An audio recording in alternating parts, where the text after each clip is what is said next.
70 രൂപയ്ക്ക് നല്ല അടിപൊളി ഒരു നൂഡിൽസാണ് നമ്മളിന്ന് ട്രൈ ചെയ്യാൻ പോകുന്നത്. ഓട്ടോറിക്ഷ ഓടുന്നതിൻ്റെ ഇടയ്ക്ക് നമുക്ക് കൃത്യമായിട്ട് വീട്ടിൽ നിന്ന് ഫുഡൊന്നും കഴിക്കാൻ പറ്റത്തില്ല. അപ്പോൾ ഇതുപോലുള്ള ചെറിയ ബഡ്ജറ്റിൽ കിട്ടുന്ന ഫുഡൊക്കെയാണ് നമുക്കൊരു ആശ്വാസം. ഇതാണ് നമ്മുടെ 70 രൂപയുടെ നൂഡിൽസ്. 70 രൂപയ്ക്ക് അത്യാവശ്യം നല്ല ക്വാണ്ടിറ്റി ഉണ്ട്. അതിൻ്റെ കൂടെ ഫ്രൈ ചെയ്ത ചിക്കനാണ് വരുന്നത്. പിന്നെ ചെറിയൊരു പ്രശ്നമുള്ളത് എന്താണെന്ന് വെച്ചാൽ നമുക്കിതിൻ്റെ കൂടെ സ്പൂണോ ഫോർക്കോ ഒന്നും കിട്ടത്തില്ല. അതുകൊണ്ട് കൈ കൊണ്ട് വേണം കഴിക്കാൻ. ഇതിനെയൊക്കെ ചേർത്തിട്ടുള്ള ഒരു ടൈപ്പ് ചട്നിയാണ് ഇതിൻ്റെ കൂടെ തന്നിട്ടുള്ളത്. അങ്ങനെ ആ ചട്നി നൂഡിൽസിലോട്ട് ഒഴിച്ച് ഒന്ന് ട്രൈ ചെയ്ത് നോക്കി. നൂഡിൽസ് ഓൾറെഡി കുറച്ച് സ്പൈസിയാണ്, അപ്പോൾ ഈ ചട്നി കൂടി ഒഴിച്ചപ്പോൾ കുറച്ചുകൂടി സ്പൈസി ആയിപ്പോയി. നല്ല ചൂട് കൂടി ഉണ്ടായിരുന്നതുകൊണ്ട് എൻ്റെ കണ്ണ് നിറഞ്ഞുപോയി.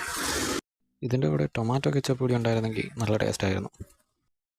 എന്നാലും 70 രൂപയ്ക്ക് ഈ നൂഡിൽസ് സൂപ്പറായിരുന്നു. അങ്ങനെ ഓട്ടത്തിനിടയ്ക്ക് വഴിയരികിലിരുന്ന് അടിപൊളി ഒരു നൂഡിൽസ് കഴിച്ചതിൻ്റെ സാറ്റിസ്ഫാക്ഷനുമായിട്ട് ഞാൻ ഓട്ടോ തിരിച്ചു. വീഡിയോ ഇഷ്ടപ്പെട്ടെങ്കിൽ ലൈക്കും സബ്സ്ക്രൈബ് ചെയ്ത് ഒന്ന് സഹായിക്കണേ.